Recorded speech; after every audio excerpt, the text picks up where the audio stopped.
This is Wealth Pathway. If you are still staring at tomorrow's stock prices, you've already lost at the starting line today. We're going to talk about an imminent, irreversible market upheaval. This isn't just a prediction. This is a survival manual for the smart few. If you can still hear my voice, it means you haven't drowned in the flood of information yet. In the current global financial context, if you haven't felt that bone-chilling cold, it only shows your sensitivity to data is still rather dull. What we're going to talk about is an old world that is collapsing, and a new order built upon the ruins, dominated by physical assets. This isn't alarmist talk, but the future outlined for us with cold, hard data by the top decision makers at the World Economic Forum. When 90% of the big shots are already preparing for the worst, are you still naively thinking this is just an ordinary economic cycle? Let's face the reality that keeps the global middle class awake at night. The Global Risks Report 2026 released by the World Economic Forum is essentially an escape route map for the global elite. This report no longer discusses growth, it discusses survival. 57% of global decision makers unanimously agree that over the next decade, the world will plunge into unprecedented turbulence or storms. Pay attention to that word storms. It means destruction, restructuring, and the violent migration of wealth. Hidden behind this consensus is an open secret. The era we're familiar with, driven by fiat currency and unbridled credit expansion, has come to an end. Why is gold charging toward $5,000 with an almost manic posture? Why was silver's market cap able to surpass global AI giant Nvidia in just 2 weeks, leaping to become the world's second largest asset? This is by no means random speculation. It is a fundamental uprising in the global asset pricing system. We must understand that this round of precious metals bull market is not short-term speculation, but an inevitable product of human civilization entering the stage of geo-economic confrontation. When the cornerstones of global order begin to loosen, when the games between great powers move from behind the scenes to center stage, the credibility of fiat currencies melts away like snow under the scorching sun. In January 2026, the snowy scenery of Davos remained cold, but the atmosphere inside the venue was as hot as magma. The YWF report listed geo-economic confrontation as the top annual risk for the first time, marking the official funeral of the globalization era. The risk list that followed closely behind national conflicts, extreme climate, social fragmentation, disinformation, like nooses one after another, are tightening around the neck of traditional investment markets. This compounding effect is reshaping the global development landscape, making those once rock-solid safe havens become fragile and vulnerable.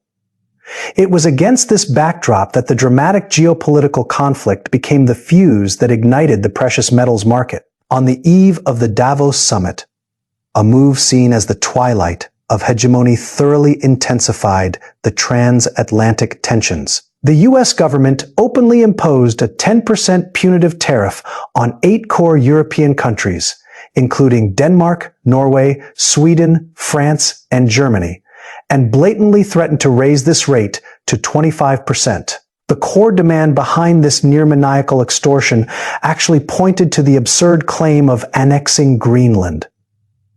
This was no longer about discussing trade. This was about discussing the complete rupture of sovereignty, resources, and order. In retaliation, the European Parliament unhesitatingly froze all trade agreement approval procedures. The US-Europe trade relationship, once the backbone supporting global prosperity, came crashing down in the bitter winter of 2026. WEF President Bfearge Brandé's words echoed in the icy air.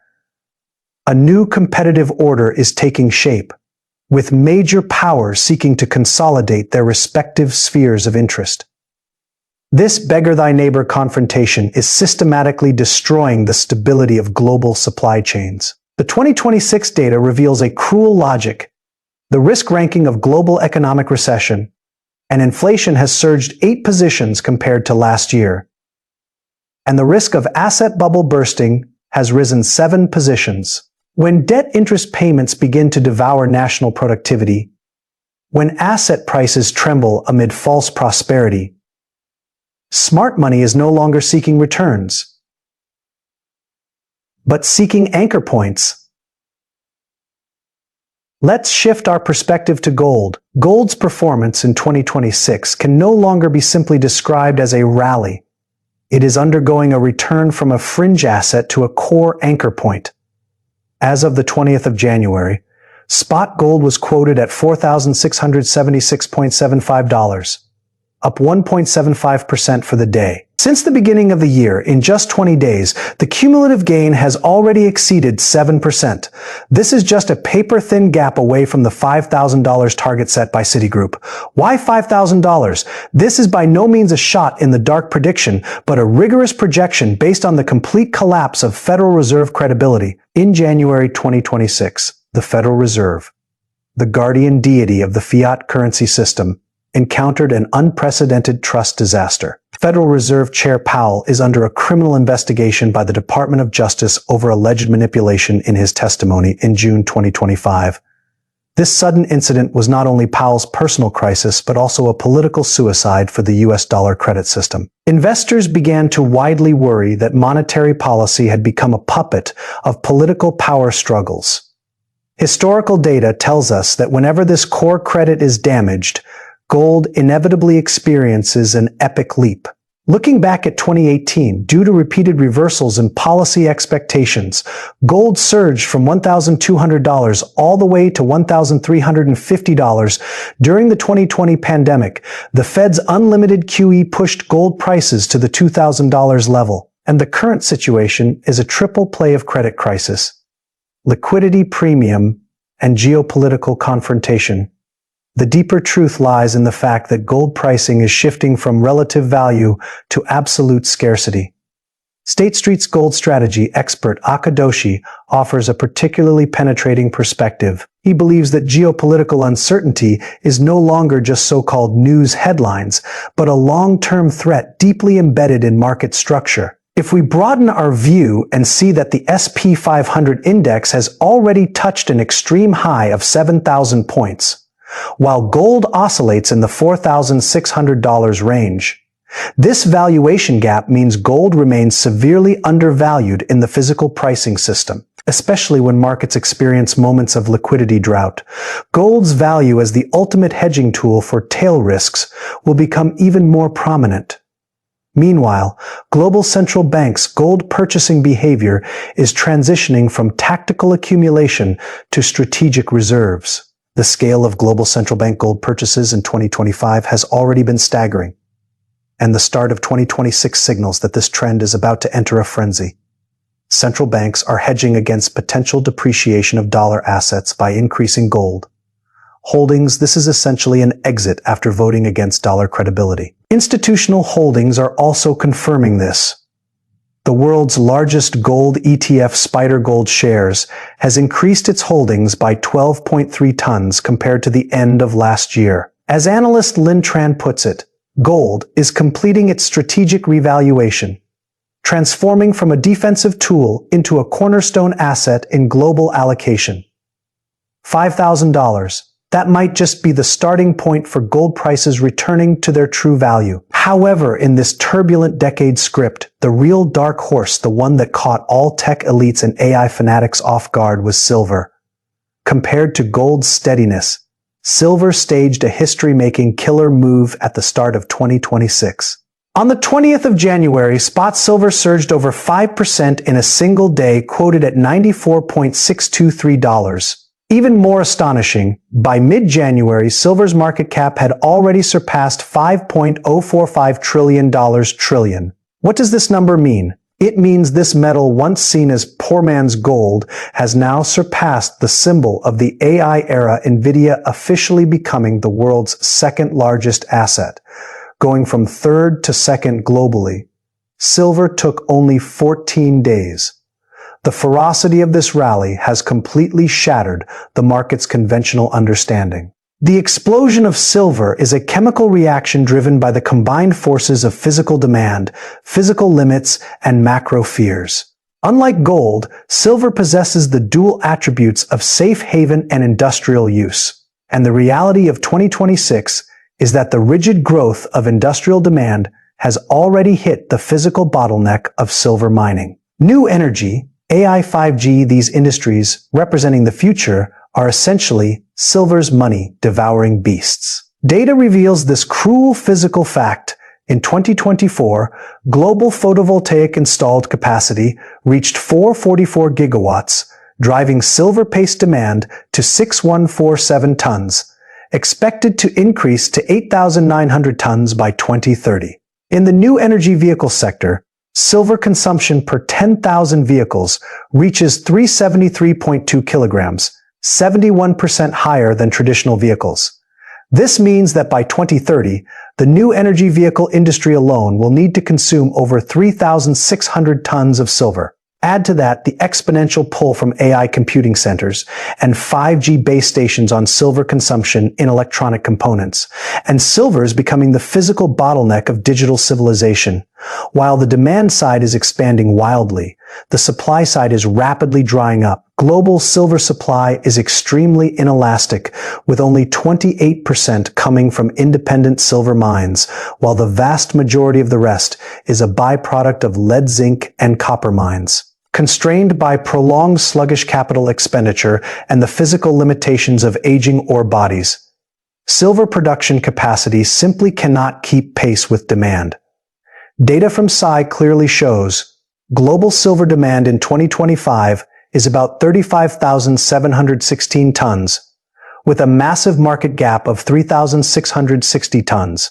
And for 2026, there is absolutely no signal of increased mine output. Even worse, the total inventory levels in the US, UK, and China remain persistently low, and the supply tightness is evolving into a physical run. Policy uncertainty is pouring a bucket of gasoline on this fire. In November 2025, silver was officially added to the U.S. critical minerals list. Immediately after, the U.S. launched a Section 232 investigation targeting silver, attempting to protect its strategic resources. At the same time, due to stricter export qualification approvals, the cross-border circulation of global silver has encountered severe blockages. As Cheng Xiaoyang, an analyst at Huawei Futures, pointed out, governments around the world are building strategic silver reserves on an unprecedented scale to cope with potential war risks and supply chain disruptions. Silver is no longer just jewelry or industrial raw material. It has become the core of strategic reserves. This supply-demand mismatch makes the $100 silver price target look even somewhat conservative. Facing this decade-long picture of turbulence outlined by the BF, ordinary investors must understand. The old survival logic has already failed against this backdrop. Establishing a scientific, decentralized investment strategy is the only path to safeguarding wealth. We must be clear about asset allocation ratios. In the next decade, when fiat currency credit is walking on thin ice, precious metals should become the ballast in your investment portfolio. For the elite class with lower risk appetite, putting 5 to 10% of assets in physical gold or gold ETFs is the optimal choice to fend off inflation and systemic collapse. Remember, when the storm hits, physical holdings are always better than paper leverage. And for those with stronger risk tolerance, allocating 1 to 3% to silver assets is not just a hedge, but a bold bet on the physical premium in the era of AI and digital infrastructure. We also need to clarify the dialectical relationship between short-term fluctuations and long-term trends. Currently, both gold and silver are at historical highs, and technical indicators do show overbought signals. A short-term technical pullback is almost inevitable, but this is precisely the watershed that separates mediocre investors from deep analysts. If gold pulls back to $4,500 and silver pulls back to $88, while the underlying logic supporting the rise in gold and silver, namely the irreconcilability of geopolitical conflicts and the continuous erosion of fiat currency credibility, remains unchanged, then this pullback is not a risk, but a gift from heaven. As analyst Lin Tran reminded, this level of adjustment is merely normal position rebalancing, not a trend reversal. Finally, we must be vigilant about those variables lurking in the shadows. The biggest risks to the precious metals market mainly come from three aspects. First, an unexpected peaceful turn in geopolitical conflicts, causing risk-off sentiment to suddenly recede. Second, the Federal Reserve suddenly finding its soul, with inflation falling sharply and its independence being restored, which could trigger a dollar rebound. Third, a breakthrough increase on the silver supply side, or industrial substitution technologies unexpectedly maturing. Although from current physical laws and political realities, the probability of these three scenarios occurring is extremely low. As a rational macro observer, we must constantly monitor these key variables and dynamically adjust our strategies. Looking back at history, every major reshuffling of human civilization has been accompanied by the reckoning of real assets against false credit. In the 1970s, the Bretton Woods system collapsed, and gold soared from $35 to $850. After the 2008 financial crisis, gold rose again from $800 to $2,000. And what we're facing now is a geopolitical and debt quagmire more chaotic than the 70s and more desperate than 2008. The IUF has already sounded the alarm for a decade of turmoil. The dollar credit system is trembling, and emerging industries' thirst for physical assets is exploding. All of this points to one conclusion. Precious metals are welcoming the grandest strategic opportunity in human history. For ordinary investors, your enemy has never been market volatility, but the outdated mediocre logic in your head. In this decade, only by recognizing trends, controlling risks, and making long-term layouts in physical assets can you protect your wealth in the turbulent global market and even achieve class ascension. Wealth is not created in prosperity, but redistributed in chaos. See the trends clearly, stay calm. This is Wealth Pathway. I hope today's deep breakdown can provide you with a compass to survive the coming storm. The path to wealth is always narrow, reserved only for those who dare to face the truth head on. See you next time.